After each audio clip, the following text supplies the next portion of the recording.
Gracias, pastor.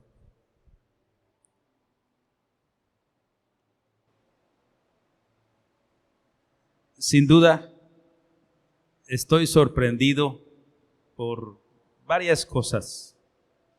Y por supuesto, una de ellas es volverme a encontrar con el pastor Mancilla. Él me bautizó hace como 25 años. También es grato ver algunas caras conocidas. Así que para mí es un día muy especial este día.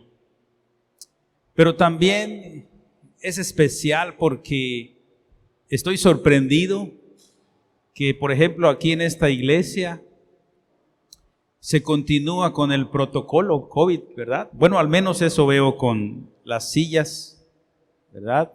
Están con la sana distancia. Bueno, algunos ya no, ¿verdad? Pero creo que tiene que ver con lo que voy a comentar en el mensaje de esta tarde también. Lo voy a usar, me va a servir para lo que hoy quiero compartir con ustedes. Pero primero vamos a pedirle al Señor que una vez más haga a nuestros corazones sensibles a su voz. Acompáñenme por favor para orar. Señor, gracias, porque hoy recordamos aquel evento, Señor, que continúa transformando al mundo. Aquella mañana donde, Señor, venciste la muerte. Y desde ese día, Señor, tus discípulos empezaron a proclamar que tú eres un Dios vivo y que, Señor, tiene ese amor por las almas perdidas como cada uno de nosotros.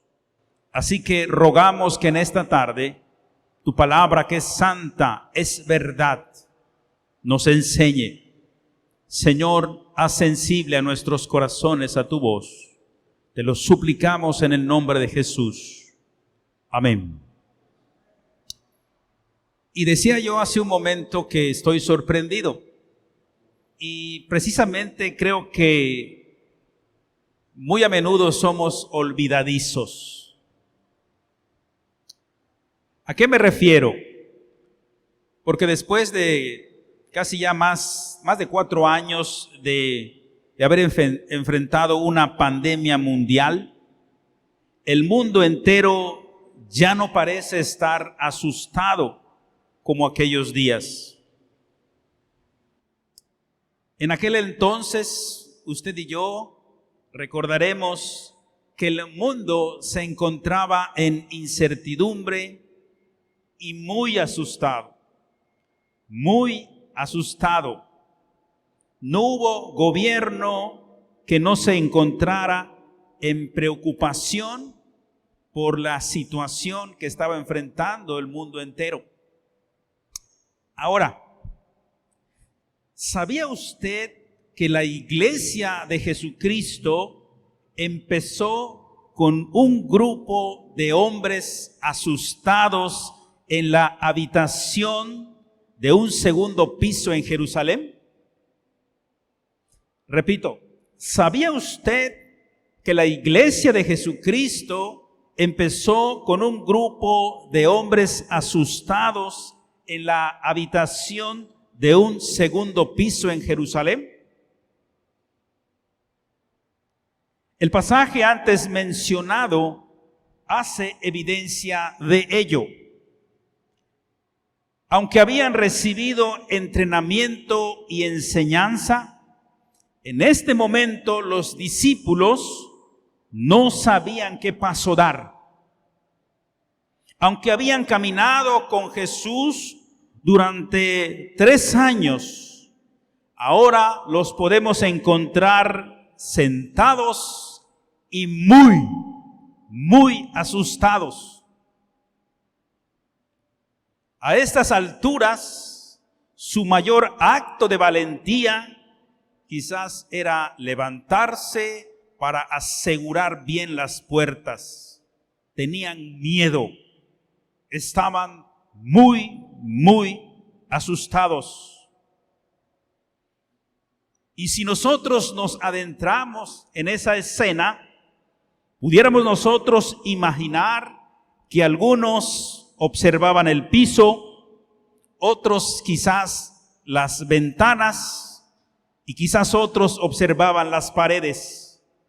Pero con toda seguridad, todos sin excepción miraban dentro de sí mismos. Era el momento del autoexamen. A cada uno le agobiaban las promesas que habían hecho, promesas que por cierto no cumplieron. ¿Qué pasó con esa jactancia de celo por la causa del maestro? ¿Qué había pasado? ¿Qué pasó con todas esas declaraciones de lealtad, de devoción? Las Escrituras revelan que todas esas promesas se hicieron añicos allá en el huerto de Getsemaní. No sabemos a dónde fue cada uno cuando huyeron del huerto. Pero escuche bien, pero sí podemos imaginar lo que cada uno de ellos se llevó. Cada uno de ellos se llevó muchos recuerdos. El recuerdo, por ejemplo, de alguien que dijo ser Dios encarnado. Eso estaba en la mente de cada uno de ellos. Por ejemplo, también, dentro de esos recuerdos, si veían a un leproso, pensaban inmediatamente en la compasión que él manifestó a varios de ellos. Si escuchaban una tormenta, inmediatamente recordaban aquel día que él silenció a una. Si veían a un niño, recordaban de inmediato la importancia que él les dio a los niños dentro de su plan redentor. Si veían a alguien llevando a un cordero al templo, inmediatamente recordaban las palabras también de Juan el Bautista que dijo: Él era el Cordero de Dios que vino a quitar los pecados del mundo. ¿Cómo olvidar esto? ¿Cómo? Pero lo que aquí vemos, según el pasaje que acabamos de leer, es un grupo de hombres asustados en un aposento alto.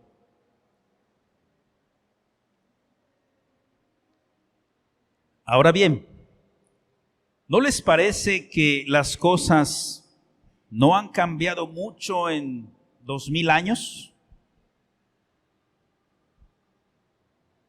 ¿Cuántas iglesias hoy se encuentran paralizadas, por decirlo de una manera, en el aposento alto?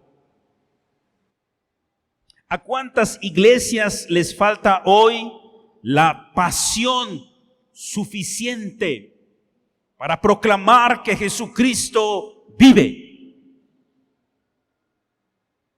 Iglesias con buenas personas, iglesias con buenas ideas, con excelentes propósitos, excelentes presupuestos, etcétera.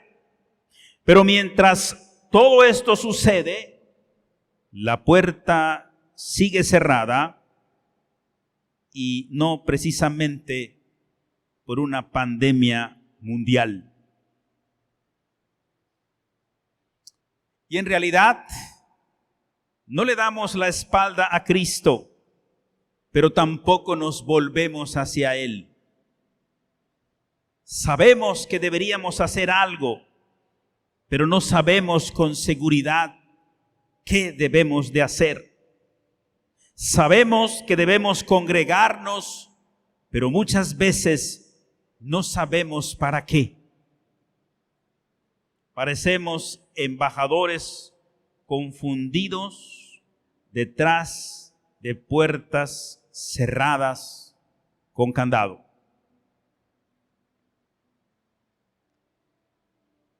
¿Qué se necesita para quitar esos cerrojos? ¿Qué hace falta para encender el fuego? ¿Qué tendrá que pasar para que los candados de la esterilidad caigan de nuestras puertas? ¿Más entrenamiento? Siempre es bueno. ¿Mejores estrategias? Ayudaría. ¿Una mayor visión? Por supuesto. ¿Mayor dependencia del Espíritu Santo? Totalmente. Pero queridos hermanos, en medio de esta lista hay un ingrediente fundamental. Repito, en medio de esta lista hay un ingrediente fundamental, un elemento vital que su ausencia garantiza el fracaso. Es una frase del verso 19 del capítulo 20 que acabamos de leer. Así que le pido que lea conmigo, por favor. Gracias, Nachito. Un gran hermano con un gran recuerdo. Repito, es una frase del verso 19 del capítulo 20. Sin este ingrediente fundamental, no vamos a salir de ese encierro. Vea lo que dice el verso 19. Al atardecer de aquel primer día de la semana, estando reunidos los discípulos a puerta cerrada, por temor a los judíos, entró Jesús y poniéndose en medio de ellos, los saludó. La paz sea con ustedes. Pudo descubrirlo. Pudo descubrirlo. La paz sea con ustedes. Al escuchar esta frase, imaginamos que todas las cabezas se levantaron. Al escuchar esta frase, todos los ojos manifestaron asombro. Todas las bocas quedaron abiertas. Fue un momento que los apóstoles jamás olvidarían. ¿Y saben por qué? Porque el traicionado buscó a sus traidores. ¡Wow! El traicionado buscó a sus traidores. Lo que les dijo los sorprendió. Paz a vosotros. Bien pudo aprovechar este momento para reclamarles, y con toda justicia, ¿dónde estaban cuando los necesité? ¿Dónde estuvieron todas aquellas promesas que pronunciaron? Pero en vez de eso, lo que escucharon fue simplemente una frase: paz a vosotros. Justo lo que no tenían, eso les ofreció. Maravilloso. Con razón, Lucas reporta esto inmediatamente después de la ascensión. Vea qué detalles tan maravillosos. Lucas 24, 52 y 53. Después de esto, volvieron a Jerusalén con gozo. Con razón estaban siempre en el templo alabando a Dios. Semanas más tarde, dice allá el libro de los Hechos, que vemos a Pedro pronunciar estas palabras. Por lo tanto, sépalo bien todo Israel, que a este Jesús, a quienes ustedes crucificaron, Dios lo ha hecho Señor y Mesías. Maravilloso. No hay timidez, no hay titubeo en sus palabras. Ese día, dice la Biblia, que alrededor de 3,000 personas creyeron su mensaje. A partir de ese momento, muchas personas se volvieron seguidoras del que conquistó a la muerte. A partir de ese momento, muchas personas no se cansaban de oír ni de hablar de él. A partir de ese momento también, dice la Escritura, que empezaron a llamarlos cristianos.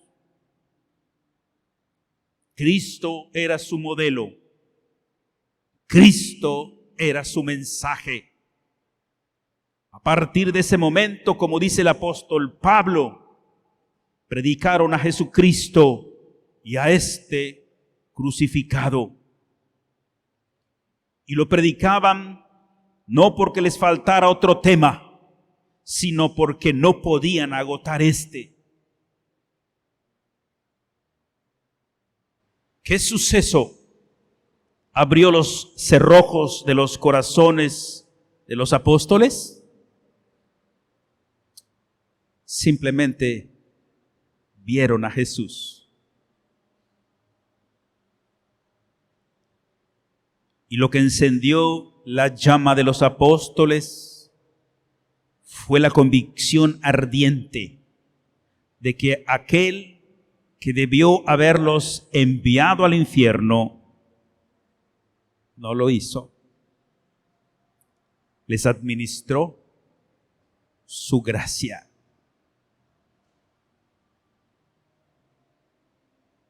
Y ciertamente muchas cosas les sobrevendrían en las décadas siguientes. Muchas noches lejos de casa, experimentarían hambre, naufragios, martirios, persecución, etc. Pero había una escena muy clara en sus recuerdos que los motivaba a nunca volver atrás. El traicionado que vuelve y busca a sus traidores, no para azotarlos, sino para enviarlos. Wow. Este es el Evangelio. Este es Jesucristo, el que venció a la muerte.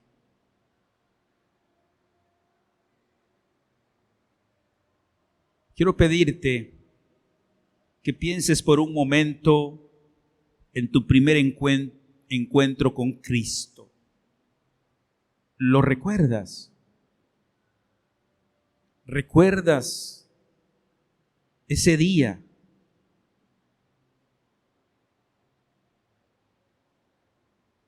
En lo personal, no recuerdo el día exacto, pero nunca he olvidado el suceso.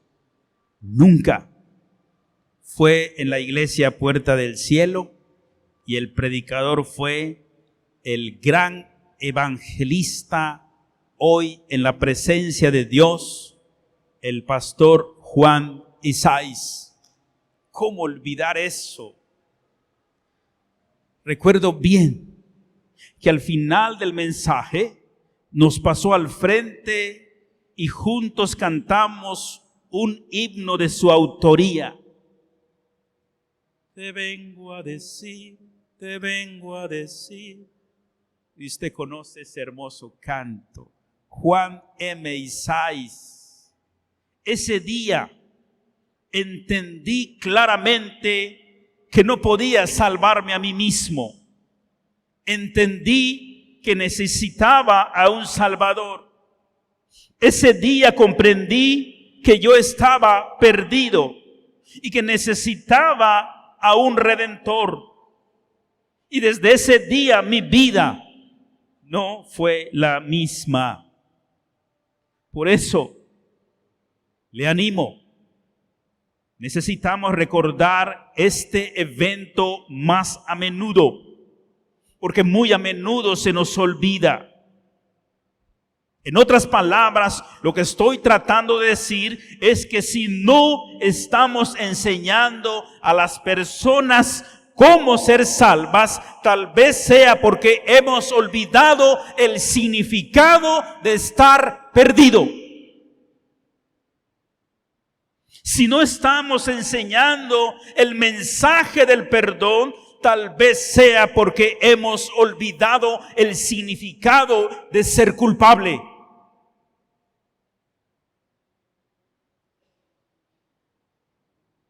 Necesitamos recordar ese día donde Cristo nos administró su perdón,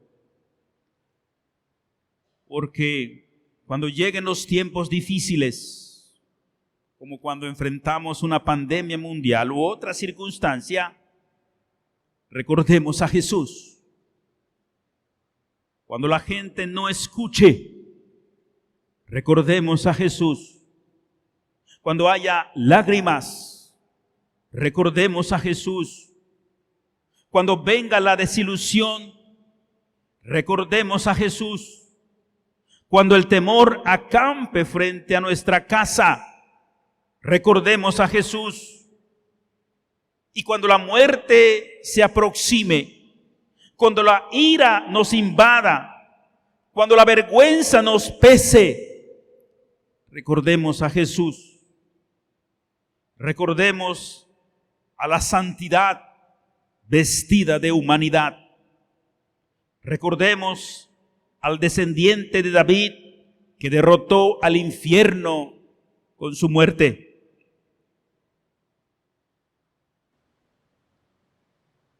¿Aún puedes recordar?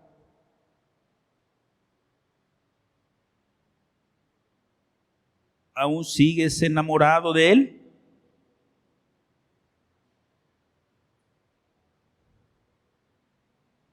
Antes de recordar cualquier cosa, te animo a que lo recuerdes a Él. Si olvidas algo, no olvides a Él. Te pregunto esta noche, ¿hace cuánto tiempo que no te percatas de la divinidad de Dios y de tu carnalidad? ¿Hace cuánto tiempo que no te percatas de la divinidad de Dios y de tu carnalidad? Hazte un favor. Preséntate otra vez delante de Él. O mejor, deja que Él se presente delante de ti. Sube a tu aposento alto. Espera hasta que Él venga. Y cuando aparezca, imaginariamente, pasa tus dedos sobre sus pies y sobre sus manos horadadas. Pon tu mano en su costado herido y adóralo. Adóralo.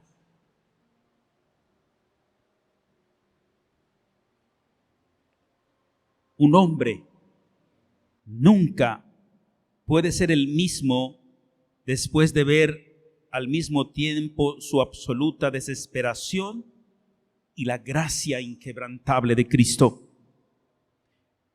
Ver la desesperación sin la gracia es un suicidio. Ver la gracia sin la desesperación es una devoción vana. Pero ver a estos dos elementos juntos, a esto se le llama conversión.